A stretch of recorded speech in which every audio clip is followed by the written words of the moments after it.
Welcome to Real Issue Podcast. I am your host, Martel Llewellyn. Guys, if you are a Miami Heat fan, continue to like, share, comment, subscribe. Thank you for all the support. And before we get into the video, guys, we are going to be doing streaming when the season begins, where you guys can come in, talk about the Miami Heat, give your takes, give your opinions.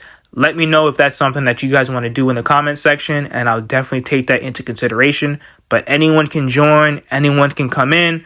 As long as you guys are respectful, we'll come in, talk about the Miami Heat, talk about Jimmy Butler, talk about some of your favorite players on the Miami Heat. So there's an NBA executive who says that teams weren't lining up for Damian Lillard before his agent requested only Miami. So, of course, the NBA, they sent out a memo because Damian Lillard said he only wanted to go to the Miami Heat. And allegedly, Damian Lillard's agent was telling other teams, don't even bother putting in an offer because Dame is not going to play for you guys. He only wants the Miami Heat. Now, he was also saying that since Dame is 33 years old, there wasn't a bunch of people lining up for Dame. And I understand that because, think about it, he's closer to the end of his career than the beginning. I know he's coming off of one of the best seasons where he pretty much averaged 30 points a game. But teams right now, they pretty much are solid across the board. And what I mean by that is a lot of teams, they're comfortable with the players that they have. You know, they're not so quick to give up a bunch of young players and picks when they know that maybe someone else might become available in the future. So right now, everyone's pretty much holding on to what they have. And maybe down the line, they'll be more willing to make a deal, but not for an older player in Damian Lillard. However, we all know that Dame would fit perfectly on the Miami Heat. And this is just to prove all the haters wrong, saying that, well, the Miami Heat, they don't have assets. How do we not have assets when we're pretty much the only team who wants to even offer for Dame? There was never any abundance of teams willing to give up young players and 10 first-round picks. It's not going to happen. And that's what Joe Cronin has to realize. I don't feel bad for a guy that admitted that he failed Damian Lillard.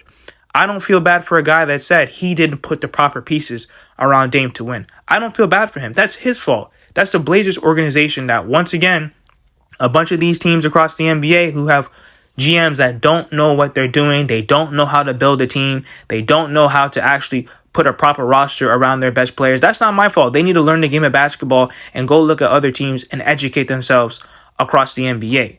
Now, in terms of Damian Lillard, once again, I think he'd be a perfect fit for the Miami Heat. He's a guy that's not only going to open up tremendous offensive capabilities for the Miami Heat, but now we have another guy to put us over the top. It's not fair that Jimmy Butler has pretty much been carrying this team year after year after year. I understand that they're also possibly trying to keep Tyler Hero. I'm all for it. Tyler Hero, 23 years old, 20 points a game, former Sixth Man of the Year. Why not? If you guys can make the money work, I don't see why you also don't keep him. He's a great young talent, and I understand that if we were to move on from him, business is business, and sometimes you have to give something to get something. Now, in terms of everything else, Joe Cronin, I have no respect for that man. He failed Dame. He's the one that fell short. He's the one that's, making it seem like a bunch of teams are willing to give up assets for Dame. Clearly, that's not the truth. So at the end of the day, I think that we do have assets. We're the only team that has assets that's willing to give Damian Lillard. We have Nikola Jovic, Jaime Jaquez Jr., first-round picks, second-round picks, pick swaps. I'm sure that we can make a deal work, and I know a lot of people are saying the deal will probably get done closer to training camp. But let me know what you guys think in the comments. Like, share, comment, subscribe as we continue to push to 3,000 subscribers.